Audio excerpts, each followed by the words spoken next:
Welcome to Life Stories. Today's story is one of betrayal, strength, and the power of uncovering the truth. What happens when the person you trust the most turns out to be living a double life? Join us as we follow a woman's journey through deceit, financial secrets, and her path to reclaiming control over her life. This is the story of a marriage built on lies and the incredible courage it takes to expose the truth. Make sure to subscribe to our channel to start today's story with Life Stories. It had been a long week. I had just finished an exhausting shift at the hospital when I received a text from my friend Sarah, canceling our dinner plans. She wasn't feeling well, and I was disappointed, though a little relieved. I'd been looking forward to the evening. But a quiet night in had its appeal too. Little did I know, that night would change everything. I arrived home earlier than expected, thinking I might use the extra time to relax or catch up on some much-needed sleep. As I walked through the door, the house felt oddly empty. Usually, John and I would talk about our day over a glass of wine, the comfortable hum of domestic life filling the space. But tonight, the silence was thick, unsettling. It was then that I noticed John's MacBook Pro sitting open on his desk in the living room. The screen was still on, and more surprisingly, his banking website was open. My heart skipped a beat. Over the months, I had begged John to be more transparent about our finances. We'd been struggling, and I had noticed our shared account dwindling despite my careful budgeting. I had suggested picking up extra shifts to cover the shortfall, but he'd brushed me off every time, telling me not to worry about it, that he had everything under control. He would say things like, "You focus on your nursing career. Let me handle the finances," as if I were too naive to understand the complexities of money. I had trusted him, blindly so, and every time he patted my hand as if to reassure me, I believed him. But as I stood in front of his open laptop, the weight of the situation pressed heavily on me. I wasn't sure what I was about to find, but something inside told me that tonight, the illusion of control was about to shatter. I sat down in the leather chair where John always worked. The glowing screen stared back at me, and my hands shook as I scrolled through the banking website. What I saw made my stomach churn.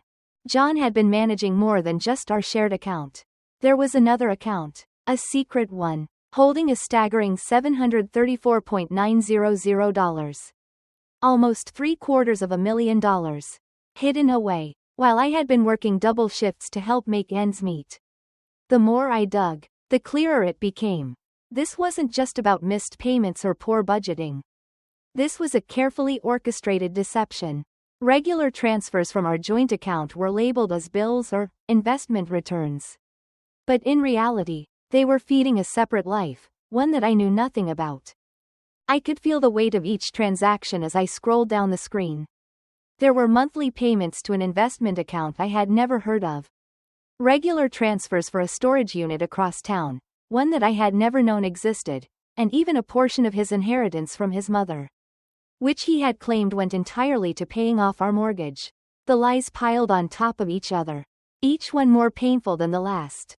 The latest transaction was just yesterday. $5 moved from our joint account, labeled simply as insurance payment. No wonder we could never seem to get ahead. No wonder we always seemed to be just scraping by. I had been blind, trusting, while John had been living a life I had no part in.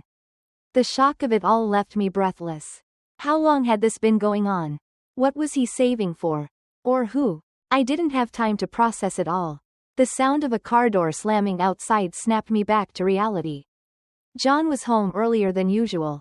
My heart pounded in my chest as I quickly grabbed my phone and snapped photos of the screen, making sure to capture the account numbers and recent transactions. I needed proof. I needed something concrete before John could manipulate the situation or spin his web of lies. I closed the laptop carefully, repositioning it exactly how I had found it, trying to maintain some semblance of normalcy.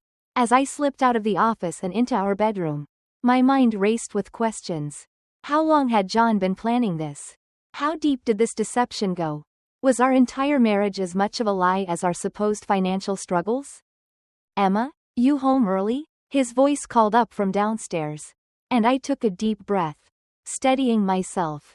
I forced a smile, replying casually, "Up here." Sarah wasn't feeling well, So I came home. Oh, that's too bad, he responded, his footsteps moving toward his office. I've got some work to catch up on. Don't wait up.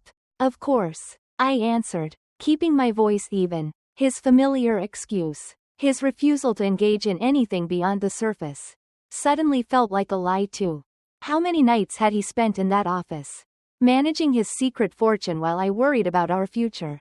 About making ends meet? As I heard the door to his office close, I lay in bed, staring at the ceiling, unable to shake the images of what I had just uncovered. 15 years of marriage, and I had never suspected the level of deception I was now facing. But now, things started falling into place. His insistence on handling all our finances, his resistance to joint investment planning, his frequent work emergencies that required privacy, all of it was suddenly clear. I reached for my phone again, looking at the photos I had taken. Tomorrow, I would have to make plans of my own.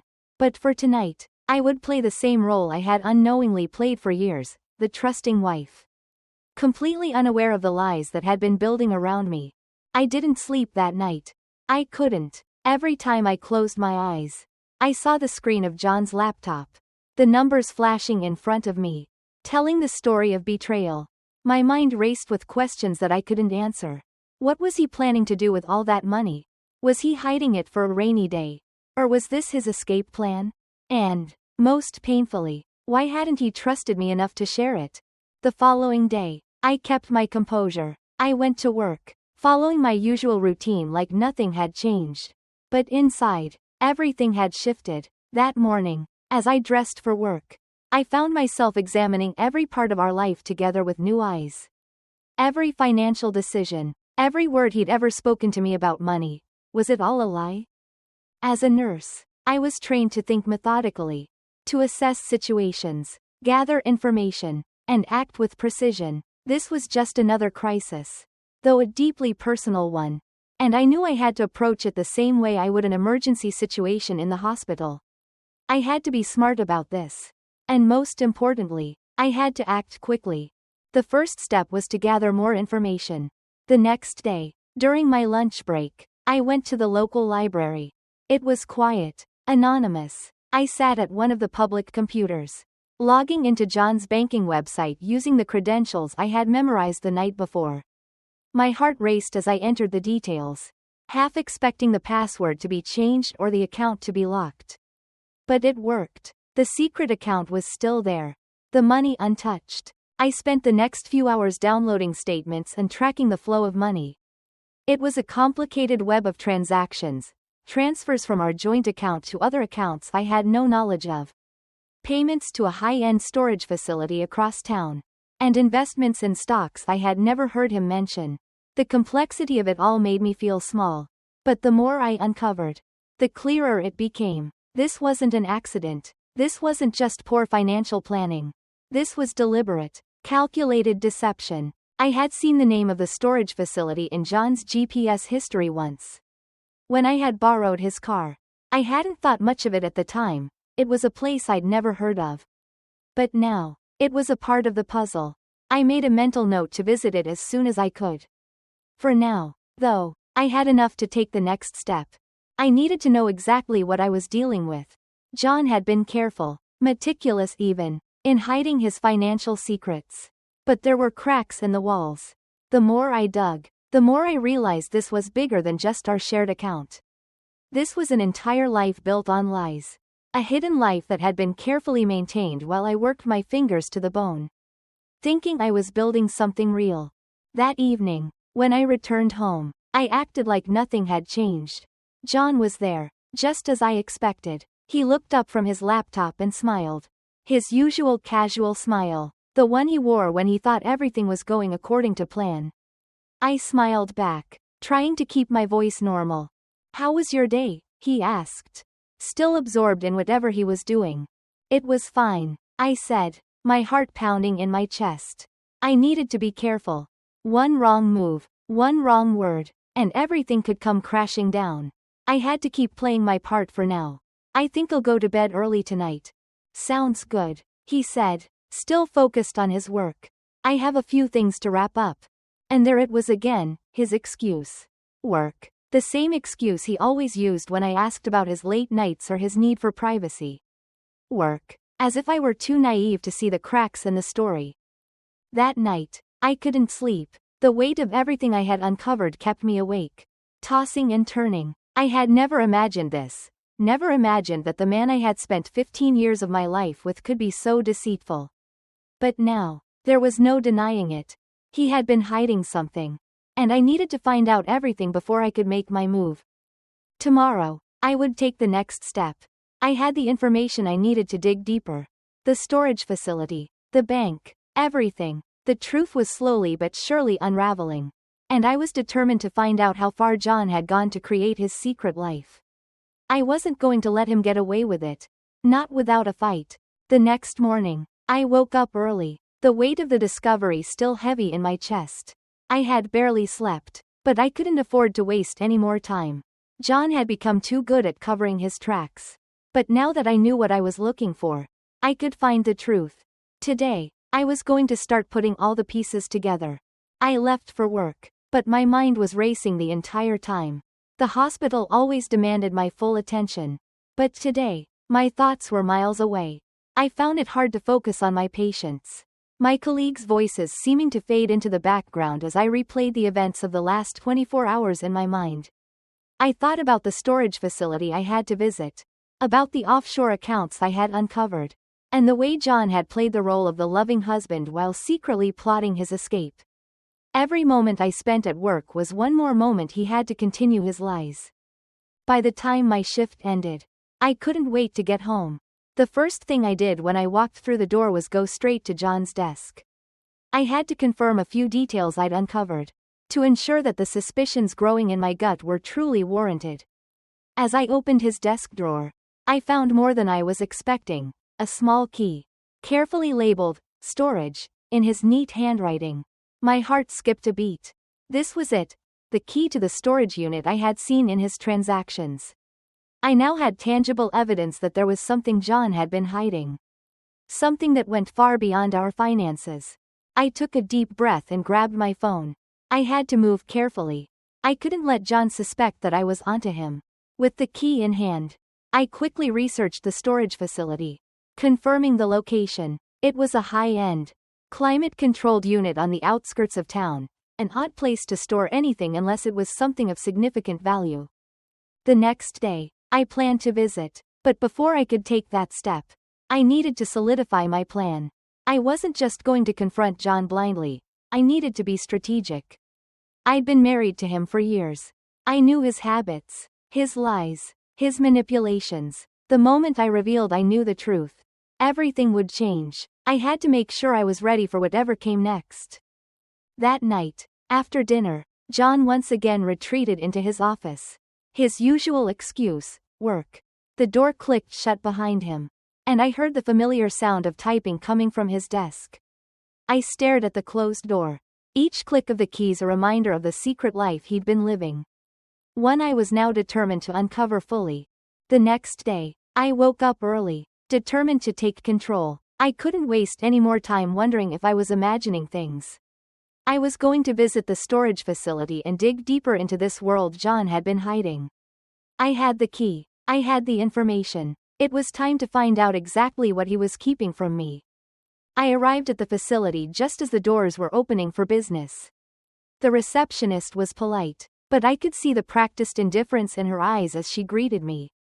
"Can I help you, ma'am?" I smiled, trying to keep my composure.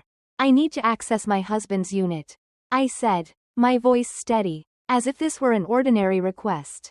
"John Walker." She typed his name into the computer and hesitated. "I'm sorry, ma'am, but your husband has specifically requested that only he has access to his unit." I leaned forward, smiling lightly. "Oh, that's just like him," I said, "always so secretive. Our anniversary is coming up, and I know he's hiding something special in there. I thought I'd take a peek."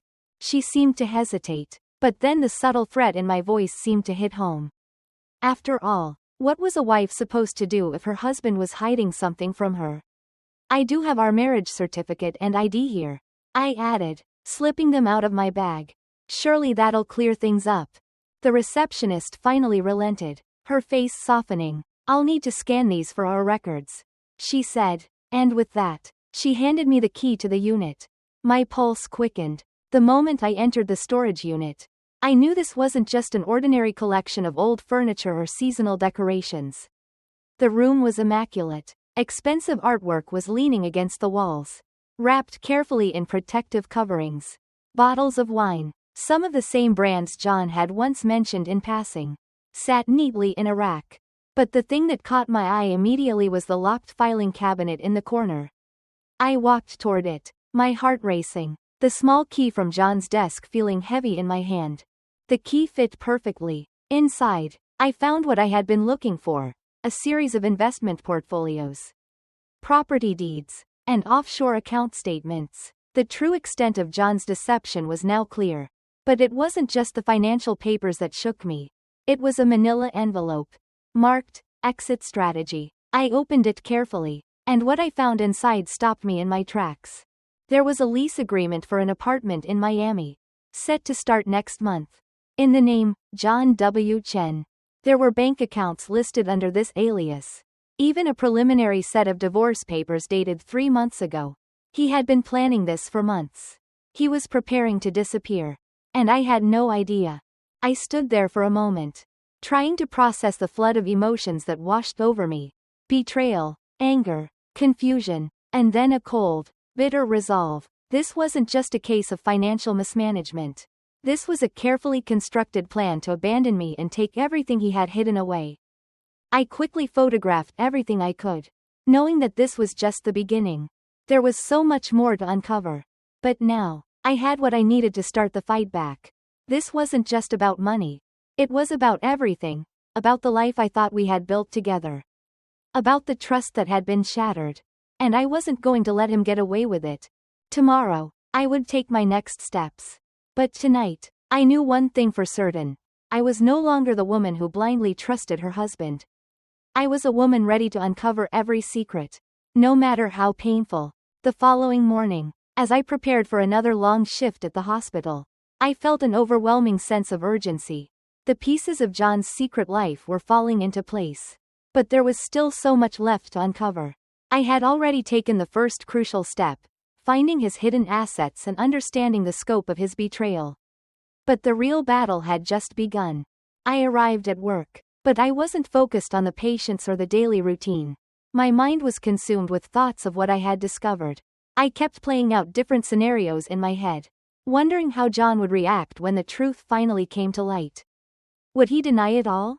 Would he try to twist the story, manipulate me into believing that everything was just a misunderstanding? The more I thought about it, the more I realized that this wasn't just about money anymore. This was about reclaiming my life and my dignity. I had to act fast. I couldn't let John know that I was onto him. I had to keep playing the role of the oblivious wife. At least for now. As the day went on, I began to formulate a plan. The first step was to get legal advice. I couldn't handle this alone. And I needed someone who understood the intricacies of financial fraud and divorce. After my shift ended, I drove straight to a lawyer's office, my heart pounding with each turn of the wheel. I had called ahead and booked an appointment, knowing that time was running out. I needed to be prepared for what came next. When I arrived, the lawyer, a woman named Caroline, greeted me warmly but with a sense of professionalism that immediately put me at ease. After I explained the situation, she reviewed the documents I had brought, photographs of the bank transactions, the lease in Miami, the offshore accounts, and the exit strategy. Caroline's expression grew serious as she sifted through the evidence. "This is much bigger than I anticipated," she said, her voice steady. "Your husband has been hiding assets for years. And he's clearly been planning his exit. He's done everything he can to cover his tracks. But there's one thing he didn't count on, you." I nodded, feeling a rush of determination. "I won't let him get away with it. He's not just hiding money. He's been planning to leave me. For months." Caroline looked at me with empathy. "It's going to be a long process. But we can make sure you get what you're entitled to. We'll freeze his assets. And we'll start working on a case for divorce. He's not going to be able to walk away without consequences." As Caroline laid out the steps we would take, I felt a surge of relief. For the first time since I had discovered John's betrayal, I had a clear path forward. It wouldn't be easy, and it wouldn't be quick. But I wasn't alone in this fight anymore. I had the legal resources to take him down. Over the next few days, I gathered all the necessary documents, working with Caroline to build a case. The more I uncovered, the more disgusted I became. John's deceit was far-reaching. It wasn't just about money, it was about control. He had manipulated me into thinking we were struggling, that we couldn't afford the things we needed. Meanwhile, he was living a life I had no part in. I spent hours on the phone with Caroline, going over every detail, making sure we had everything in place. We needed to be ready for anything. I also started looking into John's business connections, his colleagues, and anyone who might have helped him in this scheme. I couldn't trust anyone, not even the people he worked with. As the days passed, the weight of what I was about to do settled on me. Confronting John wasn't just about exposing his lies. It was about reclaiming my life. The woman I had been, the trusting, naive wife, was gone. I had learned the hard way that trust could be shattered in an instant. Now, I was ready to take control, not just of the situation, but of my future. The more I thought about it, the more I realized that this wasn't just a financial battle. It was a personal one. John had stolen years from me, years I could never get back. He had manipulated me, made me doubt myself, and turned me into someone I barely recognized. But that was over now. When the time came, I would make sure that he faced the consequences of his actions. I wasn't going to let him ruin me. I would stand tall, and I would fight for what was rightfully mine. The next phase of this battle was about to begin, and I was ready to take it head on. The following days felt like a blur of action and planning. Each moment was filled with a mixture of anticipation and dread. But there was no turning back. I had already crossed the line. The evidence I had gathered was more than enough to expose John's years of deceit. But I needed to make sure that nothing was left to chance. I had come too far to fail now. The first major step in my plan was to visit the storage facility. I couldn't just rely on the documents I had already uncovered. I needed to see the physical evidence with my own eyes. The last time I had been there, it had been a simple step in my investigation. But now, the full scale of John's secrets was becoming clear. I wasn't just dealing with hidden accounts anymore. I was uncovering a second life he had been carefully building behind my back. I drove to the facility, my nerves taut with the realization that I was about to enter a world of deceit that I had never imagined. The receptionist, who had been polite during my first visit, now seemed more cautious as she checked my ID and handed me the key to John's storage unit. I entered the long corridor, feeling the weight of every step. The door to Unit 447 loomed ahead, its heavy lock a reminder of the secrets it held. When the door opened, the sight inside took my breath away. Expensive artwork, wine bottles from dinners John had claimed were too extravagant for our lifestyle, and documents that painted a picture of wealth far beyond what I had ever known. It was the locked filing cabinet in the corner, however, that drew me in. As my fingers trembled, I inserted the small key I had found in John's desk into the lock. It turned easily. Inside, the files told the full story. There were investment portfolios, property deeds, offshore account statements, and most damning of all, a manila envelope marked "Exit Strategy." I opened it with a mix of disbelief and anger. What I found inside was worse than I had ever imagined. A lease agreement for an apartment in Miami, set to begin next month. In the name, John W. Chen. There were also bank accounts and even preliminary divorce papers. He had planned this. He had planned to leave me. As I took photographs of the documents, my hands shook. The betrayal I felt was overwhelming. Not only had he hidden a fortune, but he had planned to walk away from our marriage, leaving me behind with nothing. He had been careful, meticulous even, in constructing this new life. But now, I had the proof I needed. I left the storage unit with the photos and documents, carefully locking the door behind me. I knew I had to act quickly. The longer I waited, the more time John had to cover his tracks, to figure out that I was onto him. I was done playing the role of the oblivious wife. I wasn't going to let him get away with this. That night, I didn't sleep. My mind raced with the next steps. I needed to confront him. But not yet. I couldn't reveal what I knew until I had everything in place. I had to play this strategically. I had already contacted Caroline, the lawyer who had been helping me navigate this complex situation. The next phase of the plan was critical. I couldn't afford to make a mistake now. I knew that I was no longer just fighting for money. This had become something more personal. John's betrayal wasn't just financial, it was a deep, painful wound that had been inflicted on the trust I had placed in him. The lies, the manipulation, it all came rushing back. But I was no longer the same woman I had been when I first walked into this marriage. I had changed. I had learned. I wasn't going to let John escape. The time to confront him was drawing closer. And when it came, I would be ready. He wouldn't get away with what he had done to me. I would make sure of it. The moment finally came. Everything I had been working toward, every plan, every step, had led me to this point. I was ready. The day of the gala. The night that John thought would mark his new beginning, would instead become his downfall. The man I had spent 15 years with, the man who had built his life on lies, was about to see everything crumble.